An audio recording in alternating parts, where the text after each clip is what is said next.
Thanks to everyone for joining. We have a lot of our press colleagues here today, as well as some of our members. So thanks very much for joining us. For our members of the press, I'd like to just quickly introduce our new Vice President for Global Communications, Ben Shang. He's obviously no stranger to any of you.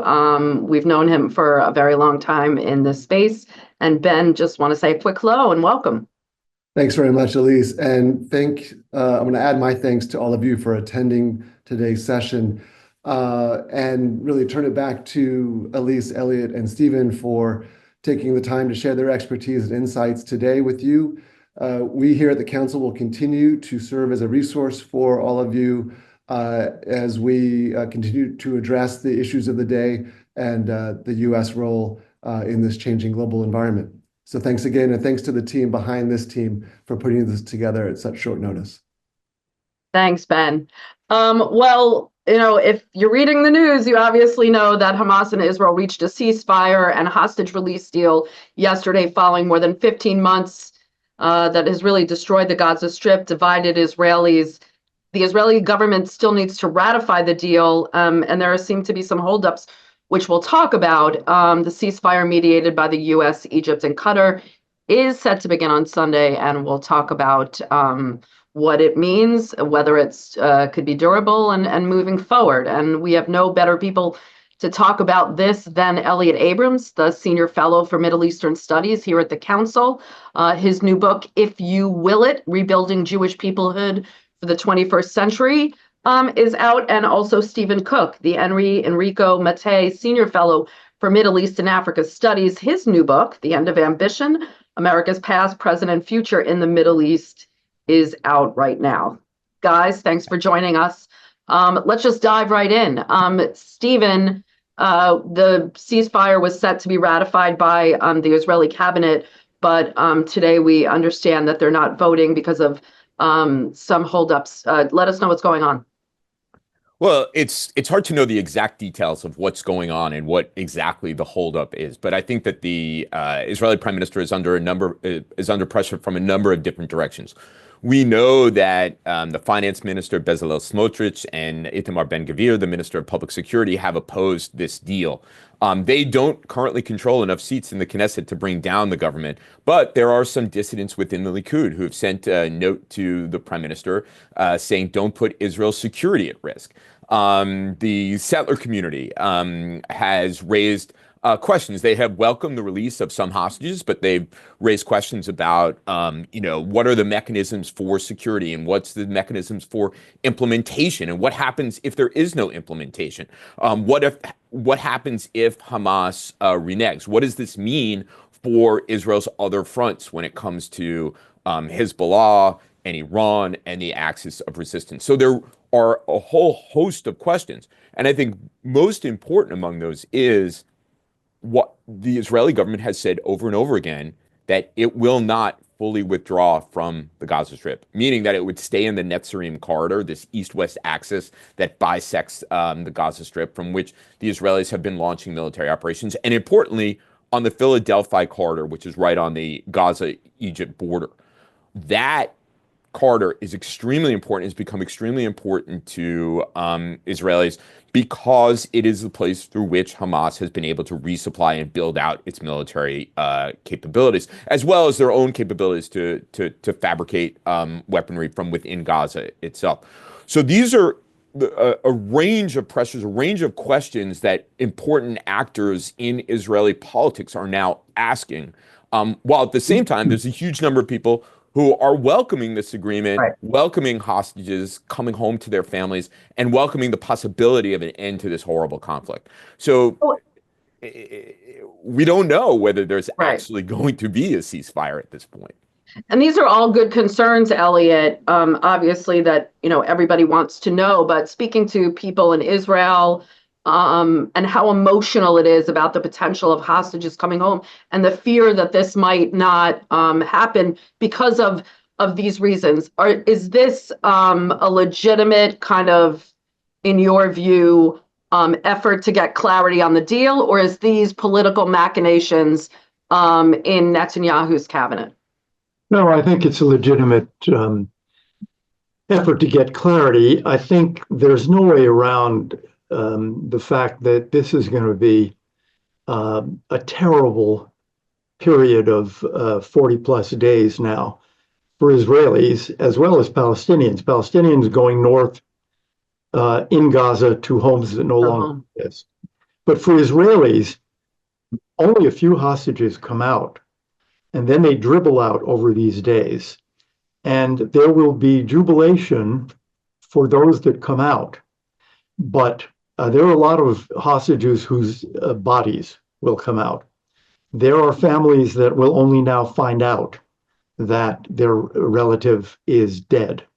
There will be stories from those who come out about abuses that will infuriate every Israeli.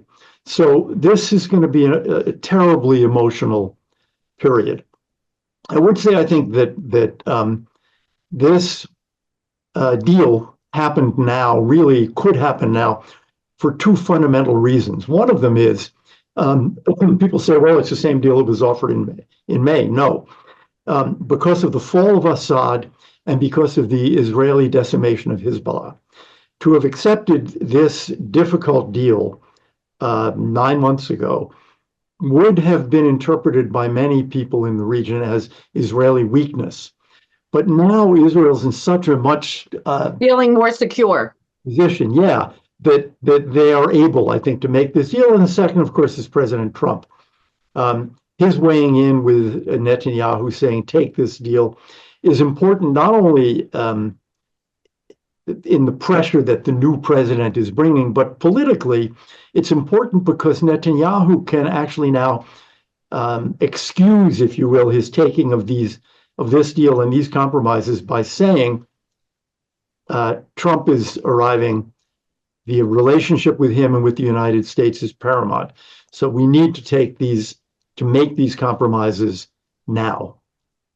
You've been in and out of government, Elliot, and I mean, I was struck by the kind of cohesion of the Biden and Trump teams. Obviously, they're both trying to take credit for it, and in my view, like, let them both take credit. Who really cares as long as there's a deal? But I mean, how do you interpret this rare kind of effort together, really in lockstep? I would phrase it differently. Okay. I would say that Witkoff, Trump's envoy, basically is delivering the message, take Biden's deal. And I think the excuse for Netanyahu politically, Trump made me do it. Trump made me do it. And that's a good excuse. It's a powerful excuse.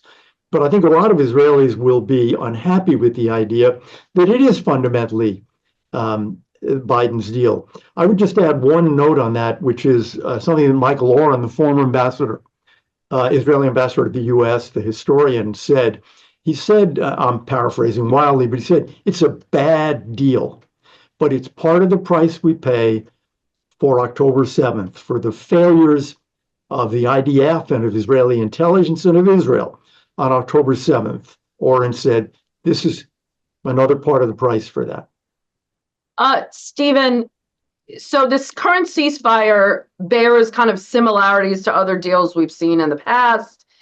Do you think it's viable? You've written that, it doesn't necessarily end the war, but is this deal in itself kind of, do you think it's potentially durable or equally vulnerable to opposition and sabotage? Well, since we don't have it yet, I would say that it is tenuous. Let's say that it is vulnerable. Right. Look, it undoubtedly, the fact that at least in an initial stage, if the Israelis ultimately sign off on this, that there will be lives saved, humanitarian aid that goes into the Gaza Strip for people who very much need it, and Israeli hostages who can come home to their families, both those who are alive and those who are dead, are positive things. But this deal is so complicated. The first 6-week phase is 42 days long, and only after 16 days will the negotiations for the second phase begin. But that's only based on how well each side performs in the eyes of each other. How long has it taken to get to this framework? How long will it take to get to phase 2? And phase 2 is about ending the conflict permanently. And of course, as I alluded to, there are serious questions and clearly opponents to a ceasefire, both within Israel as well as among the Palestinians. So I'm somewhat skeptical that this is going to move from a stage one to a stage two to a permanent end of the conflict. Look, it is President Trump did put pressure on the Israelis. I think he probably also applied a lot of pressure on the Qataris to get Hamas across the finish line here. He doesn't have the same kind of relationship with the Qataris that he does with the Saudis and the Emiratis, and that made it easier for him to apply pressure there. But beyond getting this deal, it strikes me that this immediate deal, it strikes me that all of the factors are there for a resumption of the conflict. Israel's strategic goals have not necessarily been met. Elliot is absolutely right. Israel's in a position of strength. Its strategic position in the region is far better than it was on October 6th, 2023. But at the same time, Hamas is left intact with the ability to recruit and the most influential political faction in the Gaza Strip. And to a lot of Israelis, that is leaving a terrorist army intact in Gaza that can one day once again threaten Israel's existence in the way that they did in the October 7th attack. Yeah, So, I agree with that. It's very interesting that one of the initial Hamas demands was an end to the war. That is, Israel had to say, it's over. That's not part of this deal. Israel has not said that, isn't saying that. And, there's a perfectly reasonable possibility that 1 or 6, 8 months from now, they will be back in Gaza. And I would argue that that will not be a prime concern of the Trump administration. I think the president wants this deal, President Trump, that is, wants to get hostages out. He wants the American hostages out. But if 6 months from now, there's more combat in Gaza, I don't think that's a top item for the Trump administration. look, Stephen, once the let me hostages are out, tag something onto that. Let me tag something onto that. Sure. You wrote that this is kind of similar to like how the Oslo Accords, with the different phases. So, there's going to continue to need to be negotiations between the sides. And do we have the U.S. kind of role that we had at one point, based on what Elliot said, that's going to be able to kind of bring this, midwife this to conclusion? Let me just pick up on one thing that Elliot said at the end there, which is that, and the incentives that parties have to continue to fight or to renege. If Hamas releases all of the hostages and their bodies, the IDF is freer to pursue Hamas. So if you're Hamas, why would you actually release everybody? You might release 33 and get 1,000 people out of Israeli jails, but you may not. You may drive a much harder bargain as time goes on. And that leads into your question, Elise, which is, it's not that it's like Oslo, it's that this phased over a period of time. Of course, Oslo was over the course of a decade, but that it phases, the longer it's drawn out, it provides those who oppose the deal more opportunity to undermine it. More opportunity to undermine. Every time. And you also had people willing to compromise. I want to talk about the U.S., the Biden administration here, and I don't want to dwell too much on that because now we're moving forward. But, I encourage everybody to read Secretary of State Blinken's statement yesterday, really kind of laying out how the Biden administration kind of sees this, a vision, if you will, a Middle East vision. And I think U.S. presidents are always great about laying out their vision for the Middle East peace process as they're walking out the door. But Elliot, Blinken didn't spare any, powder for Israel. There was intense criticism of Israel. There was intense criticism of the Palestinians and also of the Arabs. And you kind of wonder why the U.S. didn't use any of that, try to really kind of lay that out publicly before 2 days before leaving. Yeah, I mean, there was criticism of the Arabs, the Israelis. There was no self-criticism. Now, maybe that's asking too much, but really, I mean, Blinken, for example, criticized that there was no plan for day after, and now he kind of laid one out. Why now? I mean, it's useless to lay it out now, in a sense, while his hand is on the doorknob leaving. Why didn't the administration publicly lay out a plan 6 months ago, 9 months ago, and push for it and use a lot of pressure for it? I mean, we've seen that in previous administrations of both parties. So I thought that's what was missing. And I think it was not only missing in Lincoln's speech at the Atlantic Council, but I think it's been missing over the last year. The United States, he was talking about, well, we've done a million things behind the scenes. They haven't worked in many cases. And I don't think we would be having this discussion today if our own transition were a year from now. And if Donald Trump had not said there'll be hell to pay if there's no deal, and if he had not sent Witkoff around saying to people, take the Biden deal. So I thought that was missing from Blinken's finale. Stephen, Blinken said, Blinken said, let me just read you a quote. Yeah. Israel's government has systematically undermined the capacity and legitimacy of the only viable alternative to Hamas, the Palestinian Authority. Israel's efforts have fallen short of meeting the colossal scale of need in Gaza. I mean, that's like, 10 times stronger than they've said, all along. Well, let me just, before Stephen jumps in, say, yeah. And what I would say to him is, Tony, the PA has done zero reform in your 4 years. Zero. That's can be attributed to you. Where was the pressure to really make a boss reform? You didn't do it. I can't disagree with on any of it. A couple points here. First, let me just say that I'm smiling not because this is a happy thing, but because everybody seems to discover the Palestinian Authority at a moment of crisis. But when there's no moment of crisis, everybody ignores it and understands it for the corrupt, illegitimate creation of a bygone era that is no longer relevant. And that's exactly the way Palestinians see it.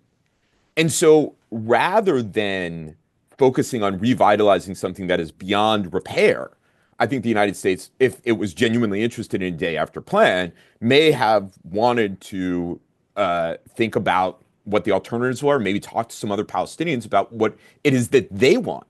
Given the fact that Palestinians almost universally regard, at least Palestinians in the West Bank, almost universally regard the Palestinian Authority as corrupt and illegitimate. Be that as it may, and I'm somewhat more sympathetic. I'm somewhat handicapped in answering this question because I haven't served. I sit at the ivory tower and say, the U.S. must or the U.S. should. Do. But okay, but and so dealing with the Israeli government and dealing with Hamas is extremely difficult, especially as there's a fight that both sides consider to be existential. It's very, very hard for the United States to have the kind of influence when the parties are defining their struggle in existential terms.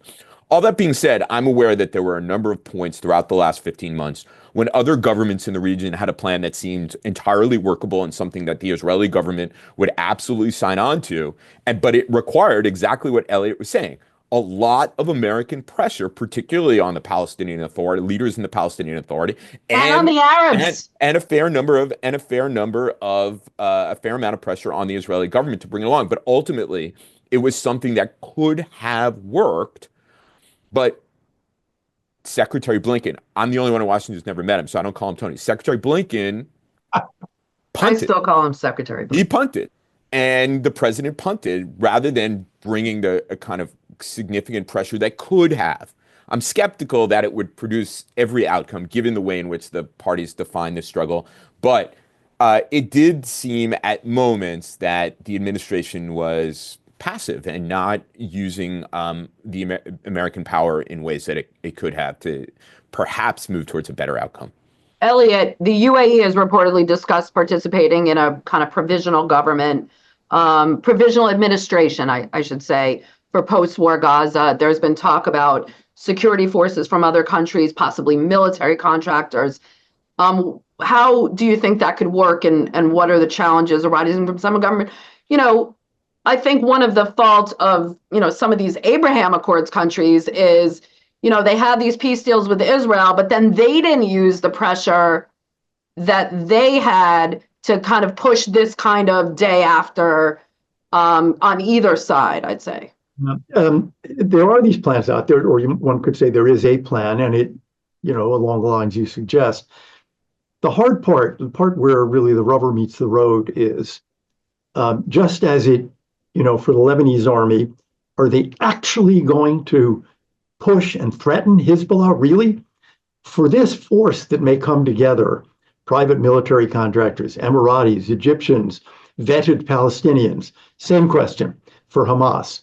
Are they going to really confront Hamas? Are they going to threaten to shoot Hamas guys if they're carrying weapons, for example, that they shouldn't have, or if they're caught smuggling? If the answer to that is no, then what we're saying is this will be enforced by the IDF. And when they enforce it, we'll say, okay. But that is the question I think that should be asked about this. What's the security aspect of it? I can see the administrative, the economic aspect. Form an international oversight committee. Appoint Salam Fayyad as the administrator for Gaza. He can do all of that. But when it comes to security, who is going to push back against Hamas other than the IDF? I think that's the fundamental question. Yeah, the unifilization of a force in Gaza is only asking for more trouble. So then the only party left is the IDF.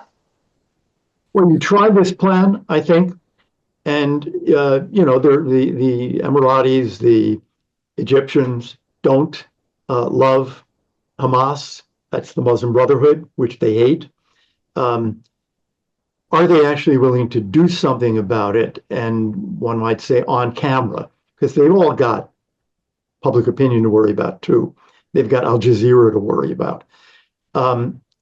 It's an experiment that should be tried, but I think we all have to be quite dubious about whether it'll work. I'm very dubious about whether the deal in Lebanon is going to work for the same reason. Well, the LAF really do what it's supposed to be doing. Yeah, Stephen, you said the unifilization of Gaza, and let's explain what unifil is. But also, the question is, should the UN kind of be the overarching, administrator of this, or another body in ensuring Gaza's reconstruction and preventing a resurgence of instability? I always assume that what is common to me is common to everybody else. UNIFIL, the UN Interim Force in Lebanon, which are peacekeepers in Lebanon that have been there since 1978 and have kept no peace, have uniformly a failure, yet that mission keeps getting renewed. It's made up of forces from around the world who've never taken any action to enforce the peace. And that's what the risk is if you do this in Gaza with groups of an international force that isn't motivated to actually keep security, to do security enforcement there. I'm skeptical that the Egyptians or the Jordanians and even the Emiratis are going to want to take on this task over a long period of time. Certainly without some progress towards reconstruction and a political horizon for the Palestinians. But like I said, it's worth trying this, but ultimately, and I think this is the rub, and this is one of the objections within Israel, is what is the mechanism for enforcement of security in the Gaza Strip? For a year, the Israeli government has said, we're going to stay in Netzarim and we're going to stay in the Philadelphia. Well, they haven't been in Philadelphia for a year, but nevertheless, we're going to stay in the Gaza Strip. And now they're going to leave it to some sort of vague security mechanism. This has raised the hackles of a lot of people in Israel over this, and I suspect that is part of the holdup with the Israeli government ratifying this agreement. Elliot, how should the Trump administration approach this? Look, if you don't have the kind of reform that you're both talking about, then you're in this cycle where the IDF has to keep coming in, but the U.S. could also pressure Israel to work on some kind of acceptance of Palestinian governance. How do they approach this and regarding especially governance, but also reconstruction and preventing Hamas from regaining strength without just giving Israel carte blanche? I think with it, if you care, and maybe they don't. I mean, we have to see as the weeks go by how much they want to put into this. But if you care, then you talk to these various parties, starting with the Palestinian Authority, and you say, okay, here's the deal. You, Abbas, you are making Salam Fayyad prime minister. Shut up. You are making him prime minister. And he's going to run both the West Bank and Gaza. And he's going to be in charge, because he's honest, of the reconstruction of Gaza. And we're forming a big committee. And yes, we're going to raise billions of dollars from the Gulf Arabs and others. And yes, Egyptians, Emiratis, and others are going to help on security. And then you just basically shove it down his throat, which is what the Bush administration did when Fayyad was appointed first Minister of Finance and then Prime Minister. If you care enough, President Trump may not. His view may be, I don't care about Syria. I don't care much about Lebanon. I don't care about Gaza. The Israelis will take care of their security. It's a mess. I'm more interested in the Gulf countries. I'm more interested in China. So I think this is a real question about the Trump administration. How much energy, how much time, how much capital does President Trump really want to invest in this problem? Well, Stephen, he appointed a peace envoy who was, already out there and already kind of working it. Do you think if the Trump administration works this well, could, a successful ceasefire, hostage deal, and reconstruction effort create momentum for a broader peace process? And look, Trump, yes, that's true, everything that Elliot said, but also Trump has said, I want the deal of the century. And, can he just let Wyckoff go off and try and do that? Maybe. I think that I think we're looking at, two real possibilities here.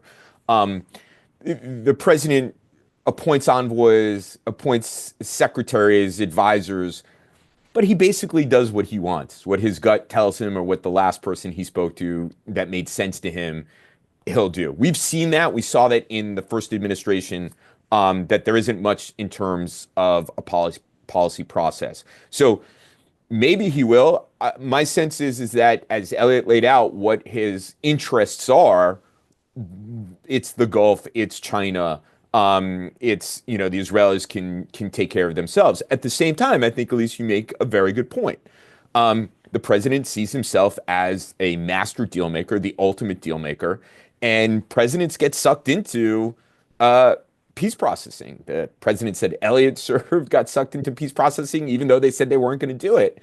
And President Trump put out his deal of the century in his last administration. The Palestinians rejected it. It was a map that was an archipelago of semi-sovereign Palestinian population centers. It wasn't exactly a two-state solution, but you add now a factor 4 years later, which is that after the Hamas attacks on Israel on October 7th, 2023, there are far fewer Israelis who are willing to entertain the idea of a two-state solution. So the president may table yet another proposal for the deal of the century, and he'll likely run into significant opposition among Palestinians, as well as significant opposition among Israelis. So he may decide it's not worth it. We're going to go to questions in a moment from the audience. And as a reminder, ask a question. Please click on the raise hand icon in your Zoom window. When you are called on, speak, please accept the unmute button, now prompt, and then proceed with your name, affiliation, followed by your question. Elliot, pick up on that. And could this ceasefire be an opportunity for Israel to kind of reset, given everything we talked about in the beginning, this new security dynamic, be an opportunity for Israel to reset its security doctrine, and can it align with their broader security objectives, or do we continue to embolden Iran and its allies? And well, the one question is, this a window with the end of the Assad regime and the threat from Syria to Israel mostly gone, Hezbollah decimated? Is this the window for Israel to attack the Iranian nuclear program? That's maybe the biggest security question in 2025 for Netanyahu. They've also got the two-state solution question. How hard will Trump push that? Deal of the century, yes. That is to say, he wants Saudi Arabia in the Abraham Accords. But since that Trump plan came out, in this last year, Mohammed bin Salman has been speaking in much tougher terms about the Palestinian statehood. He's not ambiguous anymore. He's mentioned it, he personally, not just foreign minister people, many times. So if you think of the Venn diagram of what the Saudis say they need on a path forward. It's gotten much tougher since October 7th. I mean, the Saudis weren't that, they were kind of vague before October 7th. Now he's been tougher. So that circle and the circle of what the Israelis now can do those circles actually overlap? I would argue that they probably don't, and that what the president will end up having to do with the Saudis is a series of discrete U.S.-Saudi bilateral agreements.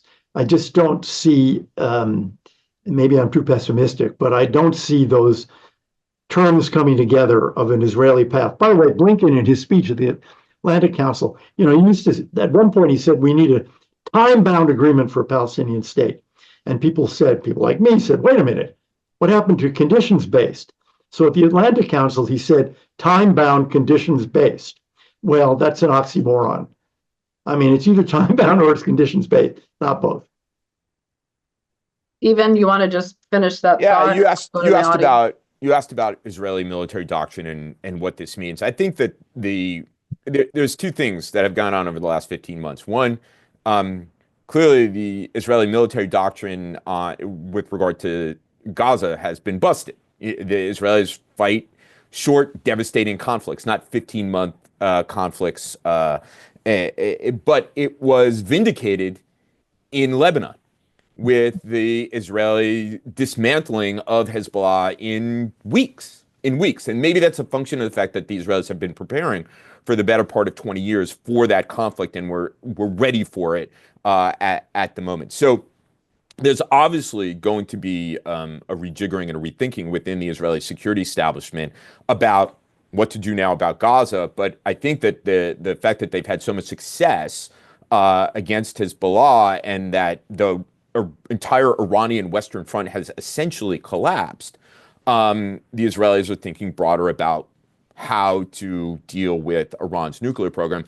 And I think the time frame on this is quite compressed. I think Elliot's right on 2025, because there is a lot of incentive for the Iranians to weaponize, given the fact that their Western Front has collapsed, given the fact that their proxies have taken such a beating from the IDF. I mean, only the Houthis stand, and for how much longer will they stand remains an open question. So that, to me, and I've had this argument with our colleague Ray Takei, who doesn't believe that the Iranians will weaponize as quickly as I think that they will. He thinks that they'll make progress but try to negotiate and buy for time, et cetera, et cetera. Very, very possible. But I think that this is the security issue in the Middle East in 2025 is, do the Iranians weaponize in response to Israeli successes, and how the Israelis respond to that? Okay, again, one more question. We're going to go to our members of the media. Put your hand in the queue and put the raise hand and unmute your button when you're called. And Elliot, Trump has also said he would be open to a deal on Iran. So how does that change Israel's calculus? I think they're worried about that. Trump has said two things, or Walt just repeated in an interview. Trump would not permit Iran to get a nuclear weapon. On the other hand, one has to remember that in his first term, the goal of maximum pressure was not regime change. Trump doesn't believe in regime change. It was to get a better deal than the JCPOA in his eyes. So presumably he goes back to that idea. He goes back to maximum pressure, but with the goal of a negotiation with Iran that produces what he would view as a good deal. Will the Iranians do that? Yes, I think they will. I think they will because I think they want to wrap him in a negotiation that begins to lift sanctions. And if the negotiation is ongoing, maybe leads Trump to restrain the Israelis and say, no, no, no, I'm talking to them. I can deal with this through diplomacy. Don't hit them. So I think it's a complicated situation for the Israelis, and they're going to have to talk to Trump, Waltz, Rubio, and see what is the position of this administration. I'll point out that in Rubio's confirmation hearings, he did say that they were open to an agreement with restrictions. So that would suggest a bigger agreement that doesn't just cover Iran's nuclear program. But this is certainly setting up for a source of tension between the Israeli government and the Trump administration. Who has more leverage, Elliot, the U.S. or Israel right now? It depends partly on what you think the Israeli capability is. Where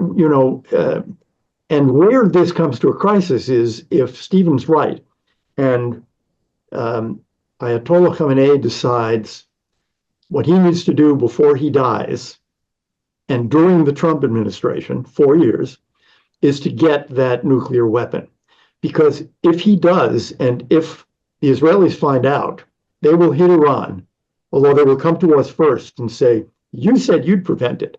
So that'll be a very interesting conversation if Stephen's right and the weaponization moves forward fast.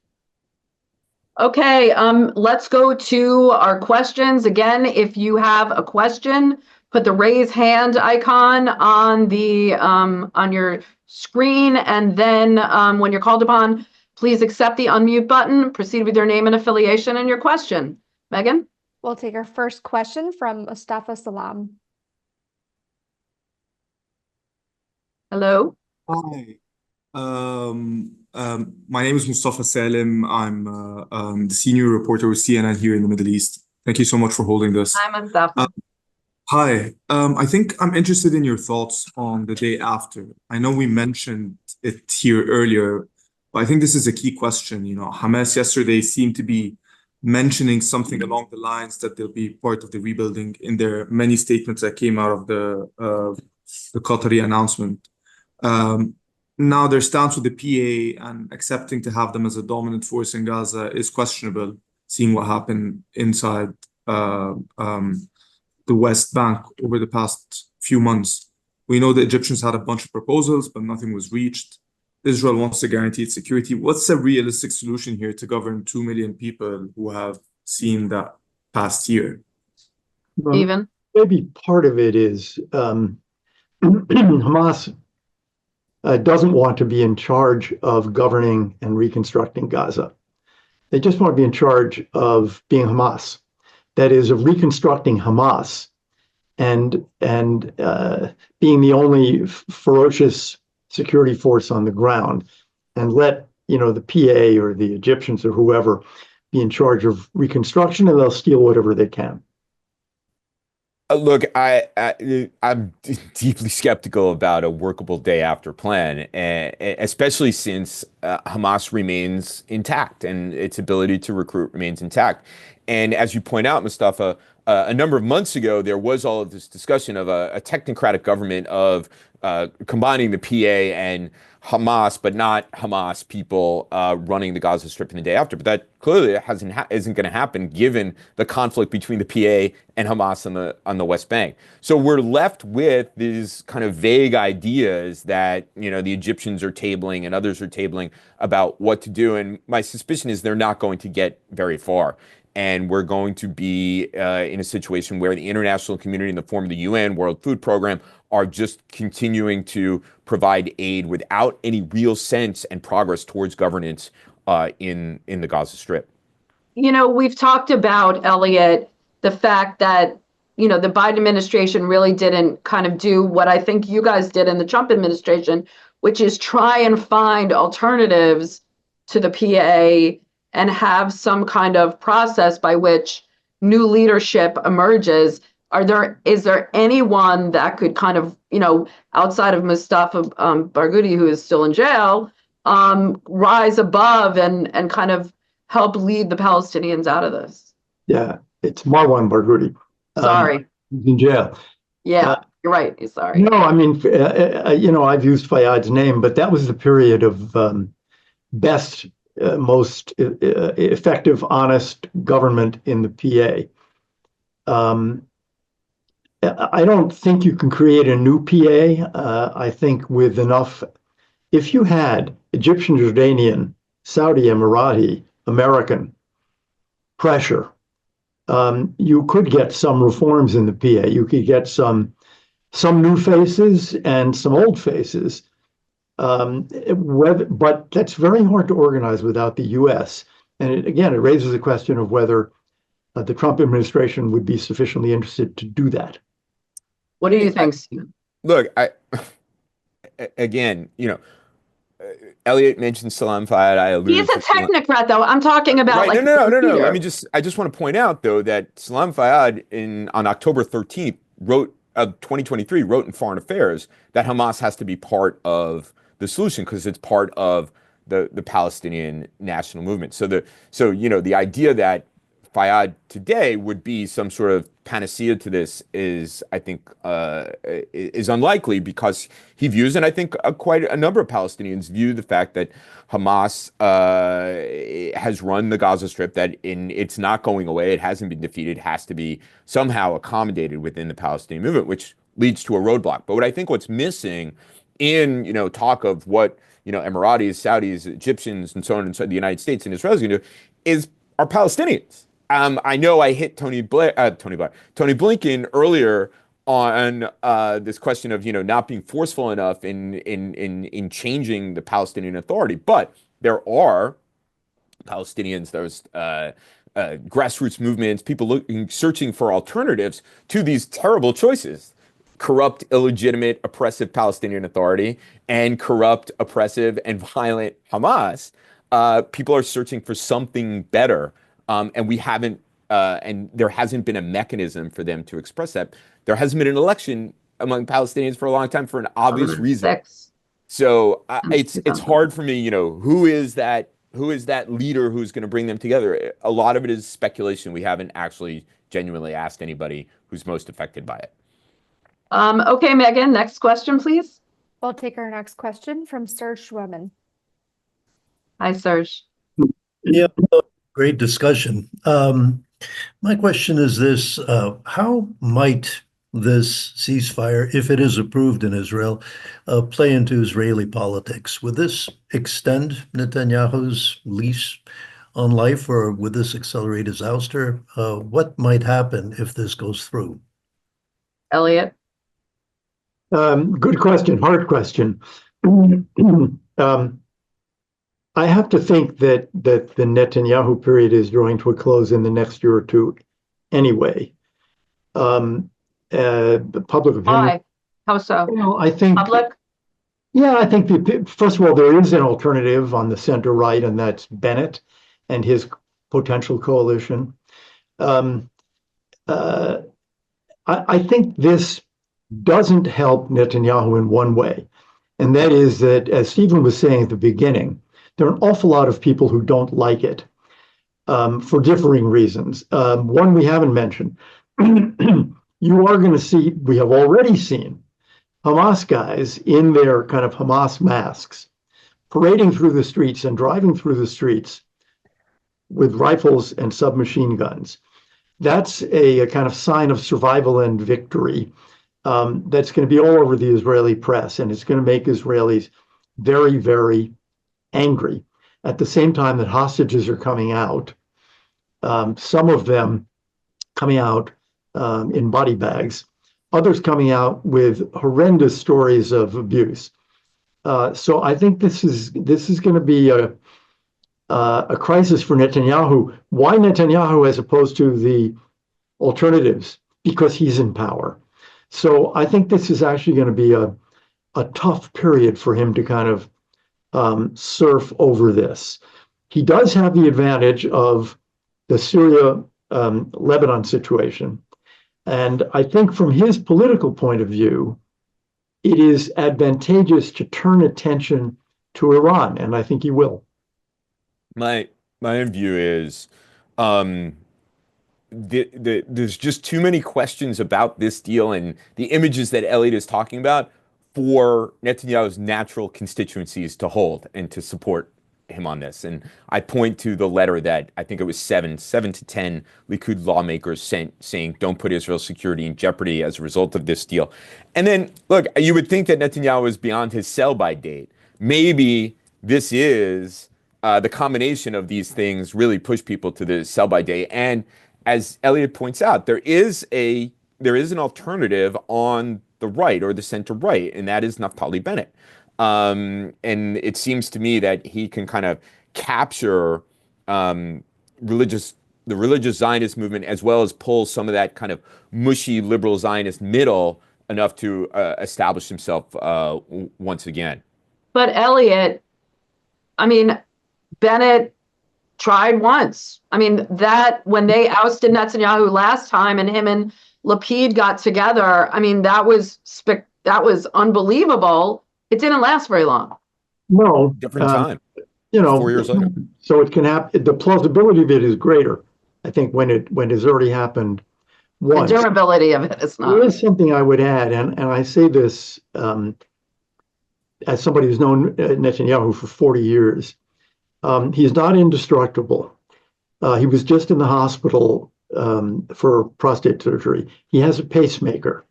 This has been an immensely tough period the last 15 months. The strain is great.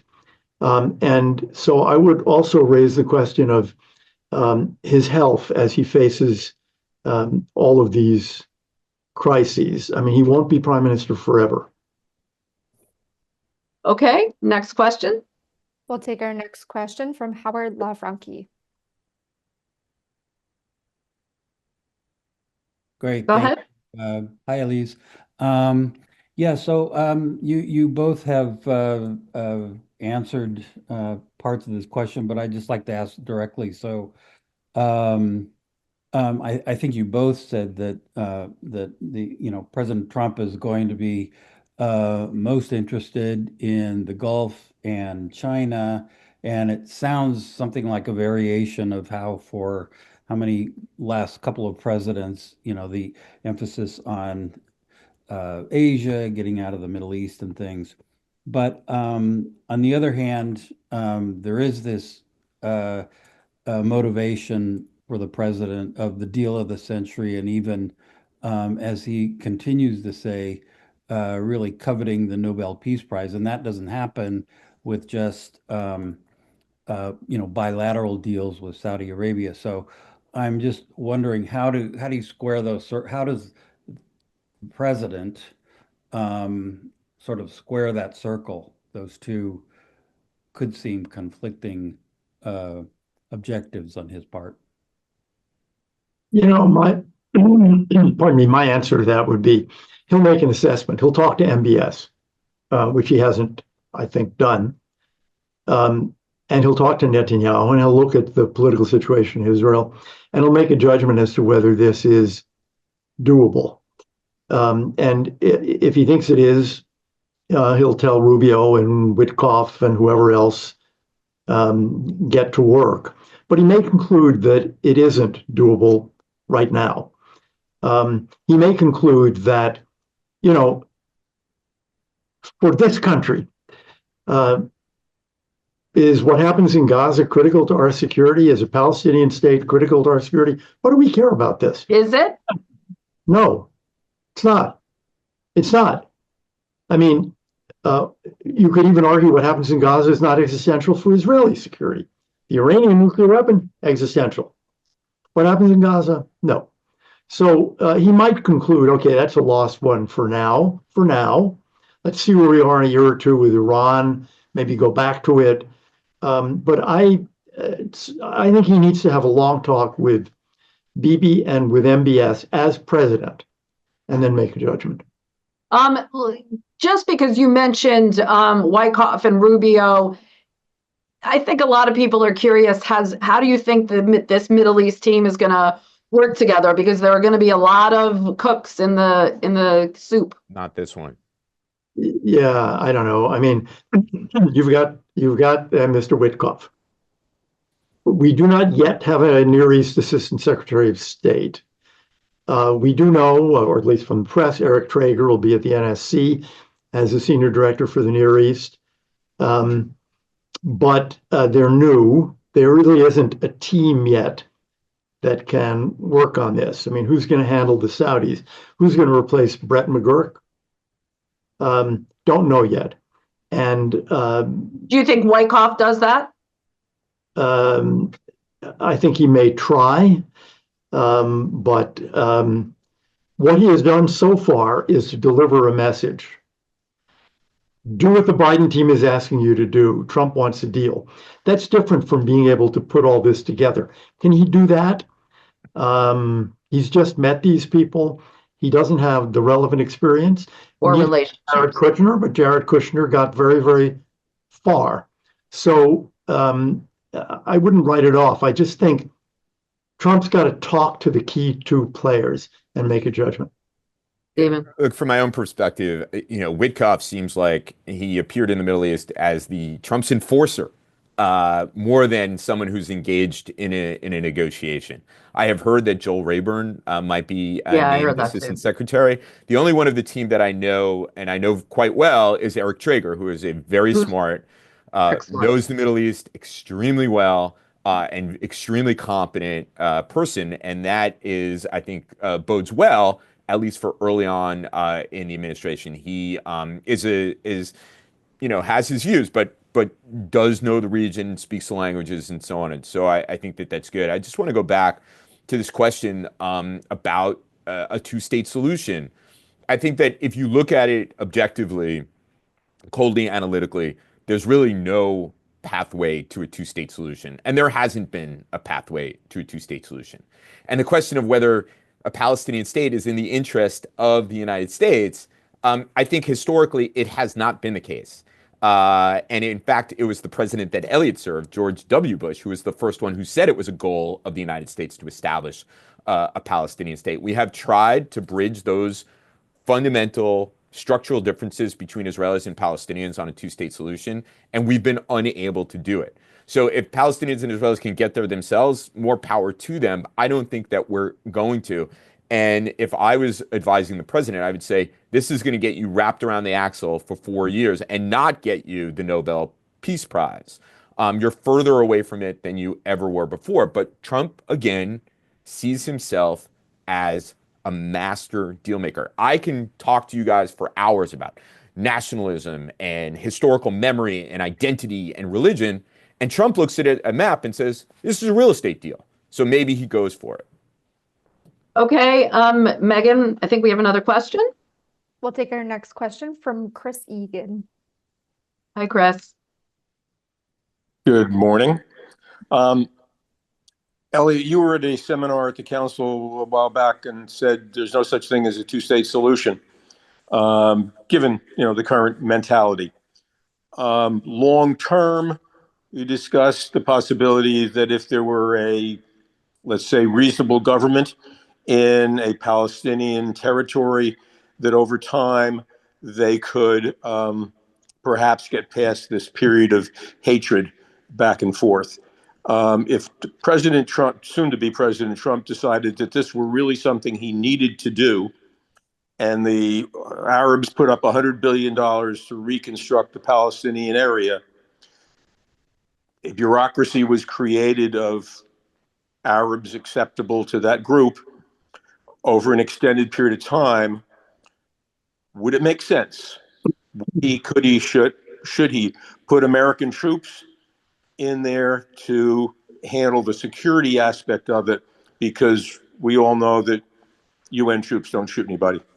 Elliot, let me just tag on to that. And Blinken, I think, kind of, again, on the way out said, Israel must decide what relationship they want with the Palestinians. That cannot be the illusion that Palestinians will accept being a non-people without national rights. Well, first, I think there is no possibility whatsoever of President Trump putting American troops in the West Bank to get shot at by Hamas, Islamic Jihad, and so on. I don't think that's a reasonable possibility. I agree with Stephen that the chances for a Palestinian state now, with what Israel has just gone through since October 7th, are lower than they have been for quite a while. So I just don't see that as realistic. I also don't see the Gulf Arabs putting up $100 billion. I'd be happy to see them put up $1 billion for reconstruction of Gaza. Most of them are sick and tired of the Palestinian issue. Because of Al Jazeera and other propaganda, they have a issue of public opinion in Saudi Arabia in particular, where there really is a public, tens of millions of people. So they'll pay some attention to this issue. But I just don't see how you get from where we are today to an independent, sovereign Palestinian state. From the Israeli point of view, that's a gigantic security risk, much greater for geographical reasons than the security risk from Gaza. What we have seen in the last year is a tremendous effort on the part of Iran to subvert the West Bank and Jordan. A big increase in the amount of arms and the quality of arms being shipped in to Jordan and the West Bank. Harder now because of the change in Syria, but they'll keep trying. So the Israelis are just, they're not going to hand their security over to some kind of unifilization, to use Steve's excellent term. They're not going to do it. There's no support for it, left, right, or center in Israel. Let me just briefly respond to this because it speaks to some of the themes that I raise in my new book. And I get nervous when I hear, we get a plan and we get $100 billion in troops and a bureaucracy we like. We have tried to engage in international social engineering from 6,000 miles away before, and it has not worked. In fact, we have contributed to destabilization at certain moments when we've tried to do that. This is not the role for the United States. When we try to use American power to make good things happen, we often fail at those things because we don't understand exactly what's happening. Politics are contingent, and people don't necessarily want our help doing this. Let me just second the statement that Elliot made. I'd be surprised if the Gulf Arabs even came up with $1 billion. They have a long history, particularly the Saudis, of promising billions and billions of dollars for reconstruction and never actually going forward. From their perspective, it's throwing good money after bad, and particularly at this moment when the Saudis are making $1 trillion bet on Saudi Arabia, they don't think that Gaza should be their problem to reconstruct. Elliot, I'm just going to say something kind of crass, but there have been these kind of, I don't know if they're jokes or kind of half serious about condos in Gaza. I mean, one Arab official said, actually, you know what? The Israelis, mowed it down. Actually, there's an opportunity to rebuild it with Arab money in a way that could be a business opportunity. Except for the fact that the largest force of armed men there are a bunch of terrorists in Hamas. They're murderers. This is true. You don't want to build your condo surrounded by murderers. I just don't see it. When the Israelis got out, Shimon Peres was talking about how they were going to turn from terrorism to tourism. I remember this speech. They didn't. And that is not Hamas's plan. So I just, there'll be money from Kuwait. There'll be money from Algeria. They have been generally very supportive. But I think whoever is going around with the begging bowl is going to have a tough time. Okay, well, I just want to ask each of our panelists to kind of take away, what questions do you have as we look forward towards, whether this ceasefire will be implemented and what's next, and what should we take top of mind as we look forward to the next few weeks and months? Stephen? Well, for me, with specifically regard to the ceasefire, what are those security mechanisms? If the IDF is going to withdraw from Netzarim and possibly the Philadelphia corridor, what are those security mechanisms? Who's manning them? What are the arrangements? How is that all going to work? I know with Lebanon, we have a security mechanism, but when I've asked American officials, well, how is a dispute adjudicated within the security mechanism? They don't really know. So there's been a rush to get a deal, and you wait for the details afterwards. And I think that this is an issue that can, more than anything else, undermine the best intentions of this ceasefire. I agree with that, and I would just add, because it's so complicated, because it may well break down in many ways, one of the key questions here I have is how important will this be to the Trump administration? President, Secretary of State have so many things they need to deal with. One of them being the Iranian relationship, the Iranian nuclear weapons program. How important will this really be to them? Okay, I think we have one more question from Kadi Tar. Kadi, go ahead. Katie Tur, MSNBC. And Sorry, NBC Katie. News. Sorry. Hi, Elise. Hi, Stephen. Hi, Elliot. Thank you for this. Just final question. I mean, I'm glad you spoke a little bit about Iran and Naftali Bennett, who's on my show today. But without a two-state solution, can there be calm and peace between these two peoples? Will the Israelis ever be safe unless they give statehood to the Palestinians? I'd turn it on its head, I think, and say, will they be safe if they created a Palestinian state that was sovereign, independent, and could be taken over by or heavily influenced by terrorist groups the way Gaza was? So I don't think, not only do I not think Palestinian statehood is inevitable, I think it is possible to think of Israeli security with Israel and Jordan and Palestinian security forces keeping the peace, as has happened at times in the past. Katie, no, I don't think that there is a possibility of safety and security. I think that there will be periods absent a two-state solution, which I think is the likely outcome. I think that there will be periods of violence like the one that we have seen. I think there were a large number of Israelis who were willing to make that bet that a two-state solution would bring them peace and security. And after October 7th, they have a wealth of data to suggest that that is not the case. And what makes this even more difficult for that Mushi center in Israel is that the argument that the Israeli right made upon the withdrawal from the Gaza Strip is now more potent than ever, because they can turn around and say, you see, this is what happens when we withdraw. And that's resonating with people who don't necessarily agree with settlers or the religious Zionist movement before. So no, I don't think there's going to be a two-state solution, and I do think that there's going to be continued violence over long periods of time, unfortunately. But, Elliot, but Blinken did say Israelis must abandon the myth that they can carry out de facto annexation without cost and consequence to Israel's democracy, standing, and security. So, you know, is there long-term security without a deal? I would again say, is there long-term security with the deal? I mean, my own view is that there should be a Palestinian entity.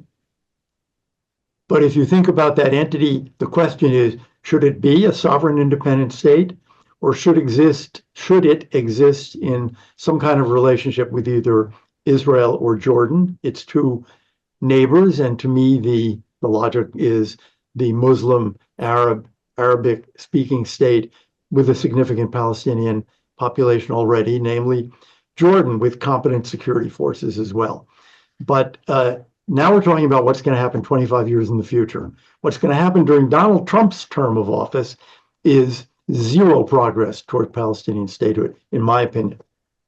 Okay, well, I think the takeaways here are we don't have that governance piece for the Palestinians. So even if we do have a ceasefire, how do we get security in Gaza and, you know, in the Palestinian territories, as you said? What happens with Iran, and how is the Trump administration going to deal with this coming in and going forward? I'd like to thank Elliot Abrams, Stephen Cook, everybody for joining, and to the Council on Foreign Relations. Don't forget this will be posted on our website with a transcript. And stay tuned to CFR.org for more information on the conflict and other international issues. Thanks very much for joining us.